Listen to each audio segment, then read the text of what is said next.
भूतिया कोठी का रहस्य कहानी सुनने से पहले चैनल को सब्सक्राइब जरूर कर ले और पूरी कहानी सुनने के बाद वीडियो को लाइक करें और कमेंट करके ज़रूर बताएं कि आपको कहानी कैसी लगी, ताकि हमें मोटिवेशन मिलती रहे ऐसी ही और कहानियां लाने की। गांव चांदपुर एक शांत, हरियाली से भरा इलाका था। लोग खेती बाड़ी करते, मंदिर जाते और शाम को चौपाल पर बैठकर किस्से सुनाते। पर गांव की एक चीज थी जिससे हर कोई डरता था, पुरानी कोठी। वो कोठी गांव के किनारे बाग के पास थी।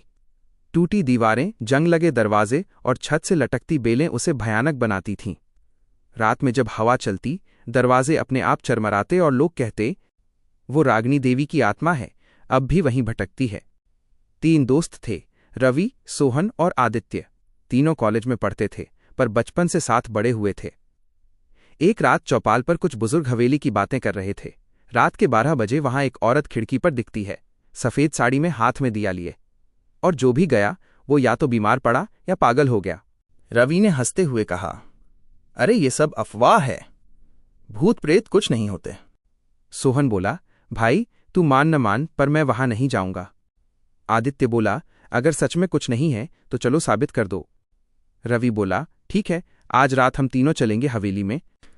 रात के 12:30 बजे तीनों निकले, हाथ में टॉर्च, मोबाइल और कैमरा। चांद बादलों में छिपा हुआ था, अंधेरा घना था। जैसे ही वे हवेली के पास पहुंचे, गेट अपने आप करकर की आवाज से खुल गया। तीनों ठिठक गए। हवा से सूखी पत्तियां उड़ रही थीं। किसी टूटी खिड़की से पीली रोशनी झलक रही थी। सोहन ने धीरे से कहा, ये रोशनी कहाँ से आ रही है? यहां तो बिजली ही नहीं है। रवि बोला, शायद किसी ने जनरेटर लगाया हो। चलो अंदर देखते हैं। हवेली का फर्श टूटा हुआ था। दीवारों पर पुराने चित्र लटके थे, जिनकी आंखें जैसे उन्हें देख रही हों। कभी किसी के कदमों की आवाज आती तो कभी दूर घंटी की हल्की झंकार। आदित्य ने कहा, यहां कोई है, मुझे महसूस हो रहा है।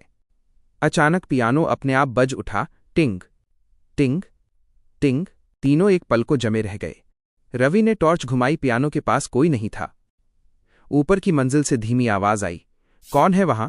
तीनों ने ऊपर देखा। सीढ़ियों पर एक सफेद साया खड़ा था।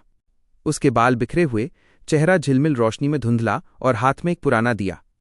सोहन चिल्लाया, भूत, और भागने लगा, लेकिन दरवाजा अपने आप बंद हो गया। रवि ने कहा, भागो मत, शायद कोई इंसान हो। साया धीरे धीरे नीचे उतरा और बोला, ये मेरी जगह है, तुम लोग क्यों आए हो? तीनों सहम गए। रवि बोला, हम सिर्फ सच्चाई जानना चाहते हैं।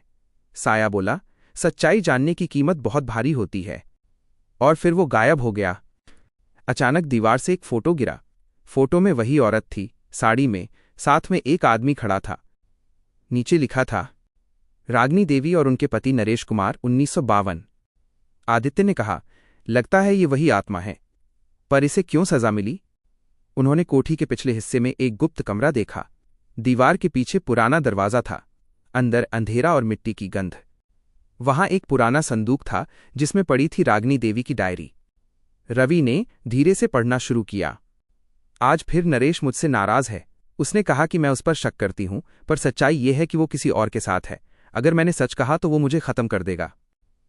अगले पन्ने पर लिखा था, आज रात बहुत अंधेरा है, मुझे डर लग रहा है, वो नीचे तहखाने में मुझे बंद कर रहा है। अगर मैं जिंदा न रहूं तो कोई मेरी सच्चाई जरूर पढ़े। रवि ने कहा, मतलब उसे उसके पति ने ही मार दिया। तभी हवा का तेज झोंका चला, दीवार की लाइटें झिलमिलाने लगीं। और फिर वही साया सामने आया, इस बार ज्यादा स्पष्ट। उसने कहा, तुमने मेरी बात पढ़ ली, अब तुम जान गए हो, अब मैं चैन पा सकती हूं। रवि बोला, हम तुम्हारी आत्मा को मुक्त करेंगे। साया मुस्कुराया, आंखों से आंसू गिरे और वो धुएं में बदलकर गायब हो गई। उसके जाने के बाद दीवार पर लिखा उभर आया, सच जानने से डर खत्म होता है। सुबह जब गांव वाले पहुंचे, उन्होंने देखा वो पुरानी हवेली अब वैसी नहीं थी। दीवारें नई लग रही थीं, फूल खिले थे और दरवाजा बंद था। पंचायत ने वो डायरी ली और नरेश कुमार की कहानी खोजी। पता चला नरेश ने सालों पहले रागनी कोठी में जला दिया था और खुद गांव छोड़ भाग गया। पर उसकी मौत कुछ साल बाद अजीब हालात में हुई। वो कोठी के पास ही पेड़ से लटका मिला था। लोगों ने कहा, रागनी देवी की आत्मा ने अपना बदला लिया। कई साल बीत गए। रवि, सोहन और आदित्य अब शहर में काम करते हैं, पर जब भी गांव लौटते हैं, हवेली की जगह अब एक सुंदर मंदिर दिखता है। मंदिर की दीवार पर वही शब्द खुदे हैं, सच जानने से डर खत्म होता है। कभी कभी रात को जब चांद पूरा होता है, मंदिर के दिए अपने आप जल उठते हैं और हवा में हल्की सी आवाज गूंजती है। धन्यवाद। भूत डरावने नहीं होते, डरावनी होती है वो सच्चाई जो लोगों ने छिपा रखी होती है। जब सच उजागर होता है, आत्मा को शांति मिलती है।